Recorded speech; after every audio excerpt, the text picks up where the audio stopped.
Coucou! Alors, je fais ma première vidéo dans le groupe Libère et propulse ta puissance intérieure pour te parler d'une expérience que j'ai vécue parce que le groupe, il sert à ça, à transmettre des outils, des clés pour avancer dans la vie et à oser être soi-même, d'avancer face à des situations qu'on peut vivre.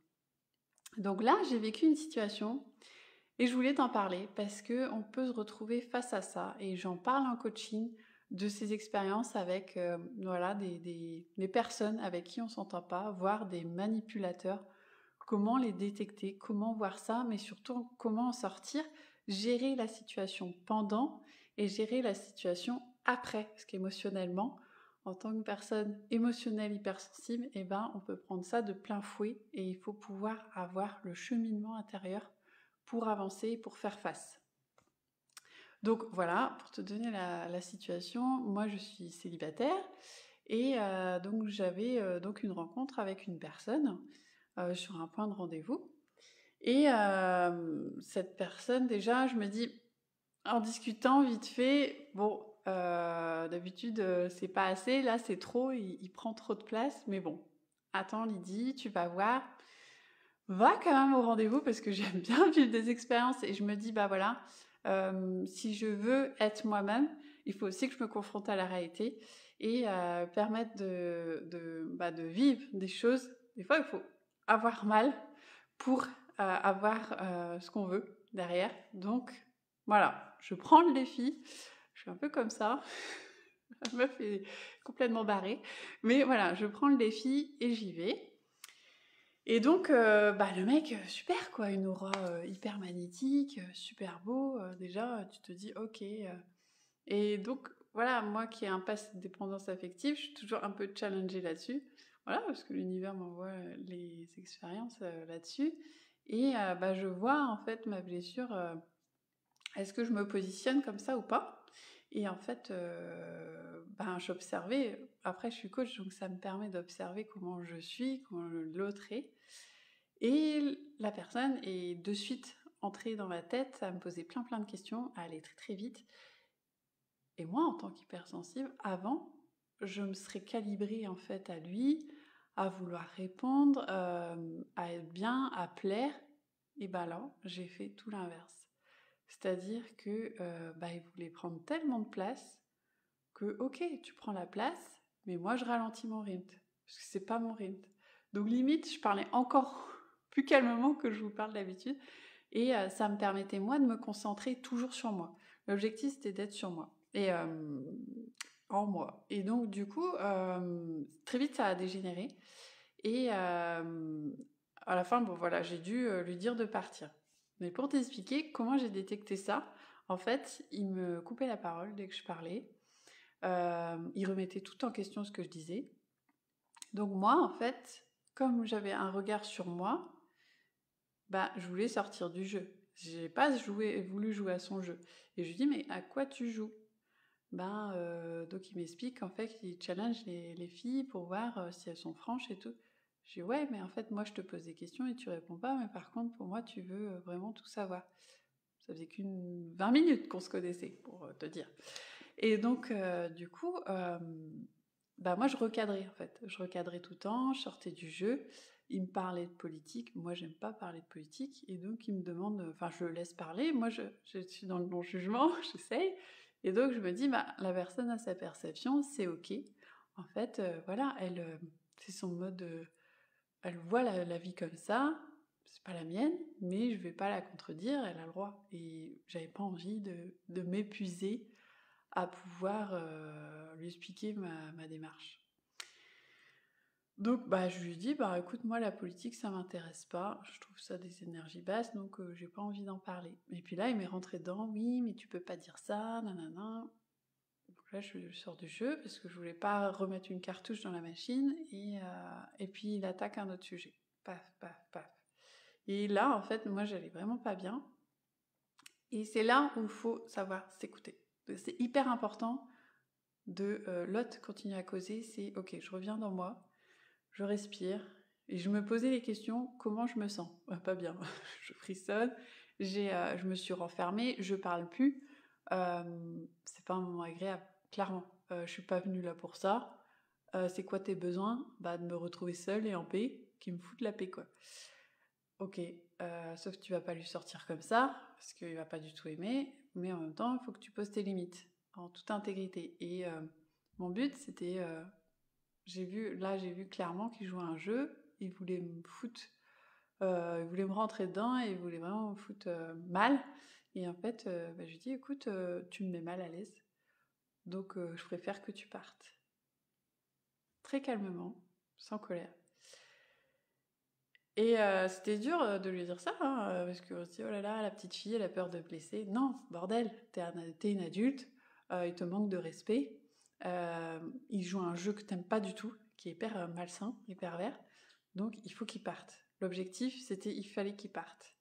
Donc je lui ai dit, bah voilà, tu peux t'en aller. Là, il m'a piqué une crise. Là, faut gérer.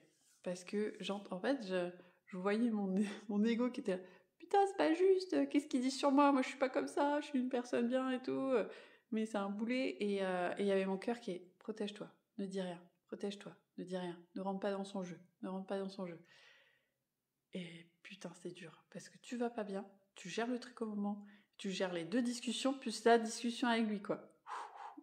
Ok. Et j'étais là, non. Parce que si tu réponds ça, il va réaligner et tu vas pas t'en sortir. Et c'est ce qu'il veut. C'est ce qu'il cherche. Il cherche une cartouche pour aller t'aligner. Bah non. Donc, du coup, je parlais pas. Il est parti. Il est revenu en me disant, en plus, tu me manques de respect, tu dis pas au revoir. Dans ma tête, c'est là le tu qui tue en plus, quoi. Il veut me rendre responsable de sa colère.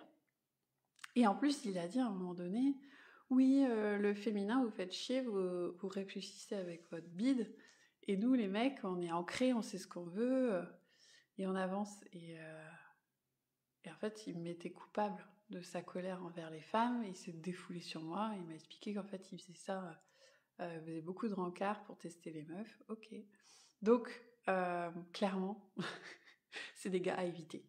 Donc, pour moi, la solution, c'est de... Voilà, quand ça ne respecte pas votre écologie interne, quand c'est pas bien pour vous, il y a des techniques de rentrer dans son corps. Ok, je respire. Déjà, on respire, hein, on reprend l'énergie de l'apnée émotionnelle qu'on est en train de faire. Je respire, comment je me sens? Pas bien, ok. En Access Bar, on dit, est-ce que c'est lourd ou léger? Putain, c'est lourd, ok. Comment je peux faire pour trouver une solution? Pour être dans le léger? Bah, qu'il s'en aille, ok. Bah, comment je lui dis? Écoute, je vais pas bien, donc je préfère que tu t'en ailles. Voilà. Et après, l'autre accueille comme il veut. Ça peut le blesser, c'est légitime, c'est ok, c'est pas votre souci. C'est à lui de gérer sa colère avec lui. Et pareil, ce qui vous envoie dans les dents, parce que moi j'ai eu pas mal de choses, c'est à un moment donné, ok, bah en fait c'est sa colère. Il est en train de déverser sa colère sur moi. Je la prends ou pas? Je prends son sac à dos de colère ou pas? Bah non, en fait, j'en veux pas. Donc c'est son problème. Moi, j'ai pas envie d'avoir de problème avec les hommes. Ouais, je suis tombée sur un mec malsain. Ok, mais ils sont pas tous comme ça quand même. Je vais pas en faire une généralité et me mettre dans la même colère que lui vis-à-vis des hommes. Non, je suis désolée. Et donc derrière, il a fait un vocal en plus qu'il voulait avoir le dernier mot. C'est cool. Bah, j'ai pas répondu. Mais après, il faut gérer l'après. Parce que moi, je suis coach, donc j'avais la capacité de comprendre à quoi il jouait, qu'est-ce que c'était venu toucher chez moi, mes valeurs de bienveillance, de respect, que je pense, dans un monde idéal, que tout le monde est comme ça.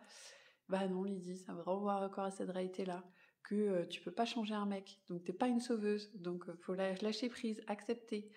Bah voilà, il est venu toucher mes blessures d'injustice. Donc, du coup, ok, ben, qu'est-ce que tu fais avec ça? Chemin, c'est l'acceptation. Il y a des outils, il y a l'écriture, pouvoir écrire ce qui s'est passé, pouvoir prendre du recul, pouvoir le voir différemment et de se dire, ok, qu'est-ce que j'ai appris? Qu'est-ce que ça m'a apporté? Parce que moi, toujours, c'est ça, je reste pas dans la victimisation, c'est j'ai vécu ça. Finalement, c'est pourquoi j'ai vécu ça, pour être encore plus moi-même. Parce que Lydie, putain, t'es resté toi-même, t'as gardé ton rythme, t'as expliqué tes besoins, tu les as mis en place et t'as posé des limites. Et ben, avant d'y aller, j'ai jamais dit à un homme comme ça de partir. Ça m'est jamais arrivé. Et là, je l'ai fait. Et c'était une peur que j'avais de faire ça. Et on m'a mis face à ma peur pour la tester. J'ai rempli le challenge. Voilà, donc après, appeler une amie, un coach, faut se faire entourer, soutenir, parce que c'est pas normal, vous n'êtes pas coupable. Parce que souvent, en tant qu'hypersensible, on dit qu'est-ce qu'on a fait de mal? Vous n'avez rien fait de mal. Vous avez fait de votre mieux dans une situation où vous restez vous-même, où vous essayez de rester vous-même. Vous n'avez rien fait de mal, j'insiste bien là-dessus. Donc pas de culpabilité. Sa colère lui appartient. Maintenant, ce que vous en faites derrière, c'est ok. Voilà, je sais que des personnes comme ça existent. Je sais sortir de là pour la prochaine fois. Si ça lui plaît pas, c'est comme ça. Voilà, donc vous pouvez dire stop. La priorité, c'est vous, vos besoins, comment vous vous sentez face à une situation. Et ça peut arriver dans le milieu professionnel, ça peut arriver dans le milieu relationnel, où vous allez boire un coup quelque part et vous sentez l'énergie vous n'allez pas bien. Vous pouvez sortir de ça. Et vous pouvez le dire, je me sens mal, je me sens pas bien, j'ai mal au bide.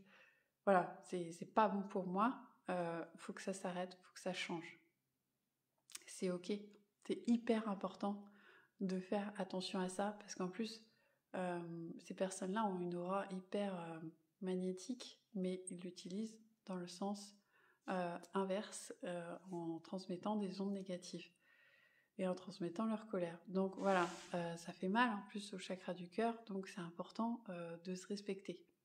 Voilà, donc l'important c'est d'exprimer et pour ça, moi, je me suis entraînée, bien sûr, à exprimer ma vulnérabilité et déjà de dire, en fait, je me sens pas bien, c'est hyper difficile de le faire. Et là, j'ai osé dire, non, je me sens pas bien, donc je préfère que tu partes. Et c'est pas, t'es un connard, donc pars. Non, c'est, je décris la situation, je me sens pas bien. La solution, c'est que tu partes. Voilà. Et il n'y a pas le tu qui tue en direct. Qui fait que ça nourrit encore plus le débat. D'abord, des fois, il faut savoir lâcher prise. Votre ego veut répondre. Il se fait attaquer. Il veut répondre. C'est normal. Mais est-ce que c'est productif? Est-ce que c'est intéressant? Est-ce que vous allez perdre votre énergie à ça? Vous pouvez rassurer votre ego intérieurement. Et moi, je le faisais. Ok, non. Là, si je réponds, je risque ma sécurité. Non, j'ai pas envie. Je sais pas s'il est violent, je sais pas ce que ça peut donner. Est-ce que je vais perdre mon énergie? Ça ne sert à rien. Le mec, il a tout vu, il sait tout. Donc ça sert à rien de répondre. Alors à un moment, j'ai juste dit oui, moi j'ai envie de fluidité dans un couple, il m'a envoyé chier. Donc voilà, pour montrer à quel point il n'y a pas de dialogue possible. Donc moi, je vois vraiment le triangle persécuteur, victime et sauveur, le triangle de Karman. Et là, je me suis dit, ok, il se met en bourreau, il veut me jouer la victime, mais moi, je suis une adulte, je suis une femme, je me connais. Et c'est d'où l'importance, franchement. Je fais un gros travail sur moi depuis 2016, où je me connais. J'ai été face à un mari manipulateur, donc maintenant, j'ai appris à me connaître. Et mon estime de moi, ma confiance en moi, je sais qui je suis. Et personne ne remettra ça en doute maintenant. J'apprends toujours à me connaître et je vis des expériences et des fois c'est pas facile. Mais c'est pas ce mec-là qui va me détruire, clairement. Et c'était son objectif. Et non en fait. Donc c'est hyper important de travailler sur soi et ses émotions, comment on fonctionne, qu'est-ce qui se passe, qu'est-ce qui se joue. Moi, à mes clients, je leur donne une grille de lecture pour se comprendre eux et se comprendre avec les autres et se dire qu'aussi les autres ont leur grille de lecture. Et voilà, et comment on interagit par rapport à ça, comment on règle des situations, des conflits. Et là, je voyais le triangle. Et mon truc, c'était tu sors du triangle, il veut te mettre en victime ou en bourreau, hein, parce que après, le bourreau se transforme en victime. Hein. Et non. Et donc, à la fois, j'avais peur et je parlais pas et je gardais ça, mais à la fois, c'était une position de survie et c'était la seule solution pour sortir du triangle. Non, je ne réponds pas, je veux juste qu'il se casse. Et voilà. Et après, il y a des femmes qui peuvent être effondrées face à ça, à être déçues des hommes. Ou des hommes aussi vivent ça aussi. Hein. Donc, c'est vraiment l'acceptation de l'expérience, c'est pas facile. Vous faites de votre mieux. Si vous n'avez pas su comment réagir, quoi faire, vous n'avez pas pu répondre, que ça a été hyper dur, et ben, elle n'en vaut pas la peine aujourd'hui de continuer à ruminer. Donc vous pouvez prendre votre ego, le traiter dans toutes les manières. Qu'est-ce que tu aurais aimé répondre? Ok, bon, donc la prochaine fois, tu répondras ça. Si tu es face à ça, hein, tu sauras faire la prochaine fois. Parce que voilà, tu as vécu ça, tu t'es retrouvé complètement bête, et il t'a retourné le cerveau et t'as pas su faire. Ok, bah, j'accepte. À l'époque, j'avais pas les capacités encore de pouvoir faire face. Maintenant, en fait, j'ai des clés. Voilà. Je vais chercher des clés, je vais regarder des podcasts, je vais faire appel à quelqu'un. Voilà. J'ai des clés maintenant pour faire face. Je me connais. Je sais que ça, c'est ma limite, mes besoins. Et là, eh ben, il a dépassé, donc je dis stop. Voilà. Bon bah voilà, j'espère que cette vidéo vous aidera. N'hésitez pas à me faire des commentaires et à me dire ce que vous en avez pensé, et si vous avez peut-être clé d'outils par rapport à des relations conflictuelles liées à des manipulateurs, comment vous réagirez. Voilà, et je vous dis à très bientôt.